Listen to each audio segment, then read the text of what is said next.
I did that to their last night as well, going to get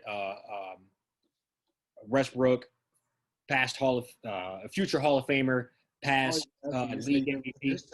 It is your Lakers, bro. All right. All right, well, you're LeBron. So, but I think it's going to be exciting. I know we were texting about it a little bit yesterday. I don't know if that answers all of their questions as far as them needing to get additional shooting, Yeah. needing to get additional depth. But I do think it answers one big question, and that's just getting additional playmakers. And I think that's what Russ is. He's whatever you need to win, he can go out there and do it if that's what you need. So, thoughts on that? Yeah, no, I mean, I think it was surprising, but like just because I'm not like it was surprising. I'll just start with that, and then I'll just say from like a fit perspective, like I mean, I was hearing about Buddy Hield, and I didn't really like love that just because he played in Sacramento. And I just think all Sacramento players are like just cursed, and like I feel like careers going to die there basically. And then DeMar DeRozan, I heard that one. I like that name a lot more just because of who he is, who he was in Toronto. Obviously they ran. LeBron shut that door to them a couple times just in the conference finals as far as going to the finals. But he knows more about that moment than Buddy Hield and even Russell Westbrook. Russell Westbrook hasn't had a ton of playoff success. And I don't know. I mean, I think it's obviously like who he was playing with, things along those lines. After he left playing with KD, a lot more things came into play, like factored into where he didn't really have a ton of playoff success. But the fit is just weird. Like it does remind me of that, like Dwayne Wade, LeBron, like. Obviously, back then LeBron was like in his prime of his career, but like Dwayne Wade wasn't the greatest shooter back then. So he's more of a slasher, playmaker. Obviously play hard on defense, just, rebound the ball, all that. I kind of have some concerns about like shooting and like floor spacing. But what I do kind of love about it though is like Russ is just gonna be that workhorse. Like LeBron will play like 65, 70 games this year. Maybe even less than that, it's kind of depending on where he's at with the ankle and, other ailing injuries. But like, and obviously AD will, have his nights where, a couple games off here and there just because he seems to be pretty injury prone. But like, Russ is just going to be coming at you, just, coming to, just ball with that team every single night. And I think, it'll be, interesting to see him kind of like, I think he'll kind of shoulder the load in a sense. I don't think he'll be going like crazy triple doubles, just, like, pumping those out like that, but I think he'll be able to kind of take on that role, and then once it gets closer to playoff time, like obviously he's not just gonna like sit to the side, but I think that's where LeBron will start to get things a little more revved up and start to like really play a lot harder when it matters. But we'll see. I mean, like I said, I think I would like the DeRozan trade a lot more. I heard that like LeBron was even talking to DeRozan. Like I felt like they were gonna do a sign and trade like DeRozan for Kuzma, that first round pick and like another couple players, but that Westbrook one, it kind of surprised me. I did see that they were meeting, they met a couple weeks back and had dinner and, kind of talked about having this happen. But like, it definitely shocked me to kind of be reading it and then it really picked up steam. And then whenever Woj tweets it out, then that's confirmed, So like, yeah, it was very surprising. No, I agree with it. It's surprising. And I think it can work. I mean, obviously they're three great players. So whenever you get three great players to that degree on the same team, it clearly has a chance to work. So I think if they all play exactly how they currently play now, they'll have easy runs to the playoffs. They'll get into the playoffs, and then it'll probably fizzle out. I think they're really going to have to buy into all of them into playing differently. I think LeBron is probably going to have to not be the primary ball handler and be more of a forward, big ass on the block, getting somebody on that square and going to work.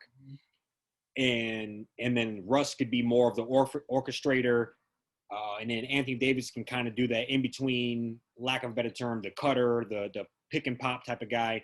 I think that's more so if they all were to maximize themselves, that's how it would be. Because then Russ could have the full head of steam to the paint. If not, he's dishing out to AD. If not, LeBron's there for the dump off right at the rim. I think if they all want to stand around and shoot three-pointers, it's going to be abysmal. But I think if they all buy into this is how we're going to win. Nobody can stop us with full heads of steams, and we're going to all do what we do best. Yeah, bully ball. Yeah, yeah, and that would be unstoppable. And obviously with free agents around, you always can go probably get you a couple of shooters. But I think I'm not comparing Russell Westbrook and Dwayne Wade, but I do think your comparison is pretty comparable. The one offset on that is you had Mike Miller, you had Ray Allen, you had two of the best square up shooters in league history, especially over the last 20 years. Ray Allen being second to only Curry probably, and Mike Miller being one of the best white boy shooters that we've ever seen.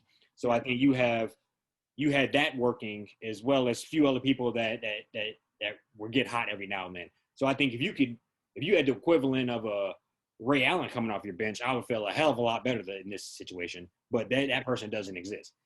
Yeah. So I think you traded a lot of depth away for this. You know, they didn't play Montrezl Harrell, but we all said, we have videos of us saying that he needs to be playing more in the playoffs.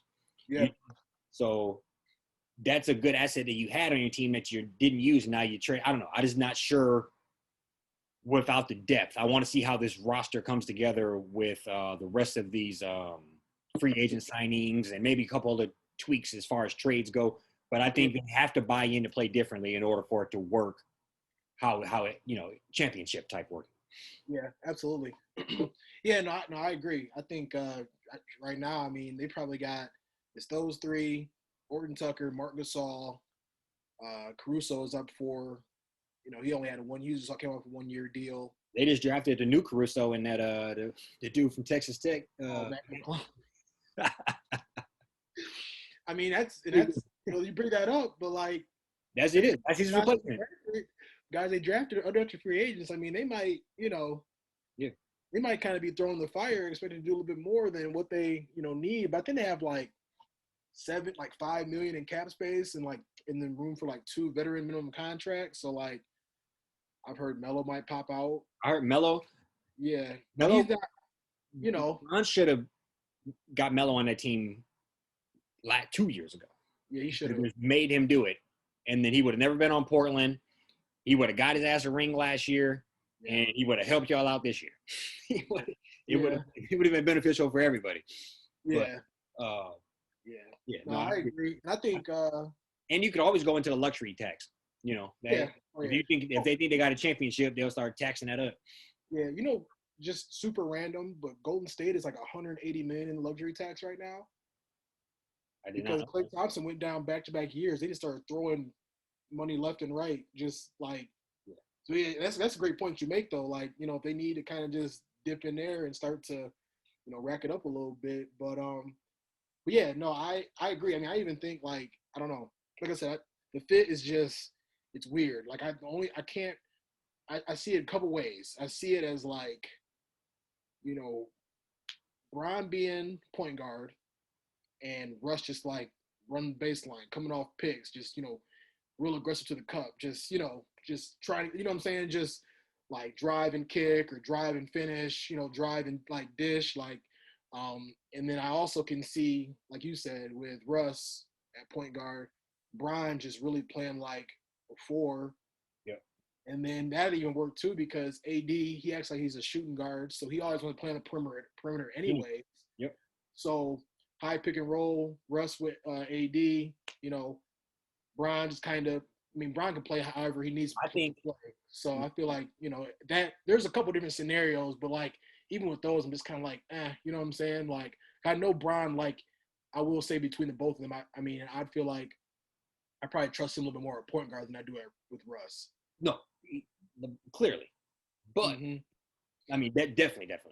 But just trying not to get too much in the weeds here, but you're not going – a team is not going to respect Russ standing in the corner.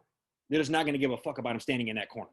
LeBron standing in the corner is going to get defense over there. You're going to get somebody out of that lane. You're going to open the lane up, and then that'll open it up for Russ for the fucking dunk. And if not, then you hit LeBron for the 3 who actually hit.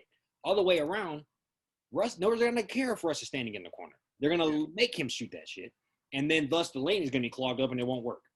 So I think And unless Russ is going to magically start hitting jumpers, he's almost Yeah. forced to have the ball in his hands or he's useless. Yeah. LeBron is so great. He can be the spot up shooter if had to be, or he can, he can do anything. So, yeah, that's kind of how I imagine it. Yeah, I guess too. Like I know I feel like even what I was kind of like talking about was like Russ got like a little like nice mid range. You know what I'm saying? Just For sure. Put him on the block, let him work on somebody. Got like a little mismatch. Like I don't. But I definitely agree though. Just thinking more about it now. I mean, I think it just does make more sense having like Brian's playing off ball more. I feel like he's very comfortable doing that. Yeah, He took it away with Kyrie. On a full head of steam to the basket, without the ball. I mean, you know what I mean? Like that's a fucking tank. So all they gotta do is win like 52 games, like 50 games. They can do that easily, and then playoffs come around, like just turn it on. Yeah, just get it going. So agreed. That's the last thing. I mean, they lost to the team that went to the championship. So they just got to stay out of the, stay in that upper first four seeds versus the lower, and then anything's possible from there. Yeah, at least get home court, like like put yourself in a situation where it's game 7, it's gonna be at your crib and not, So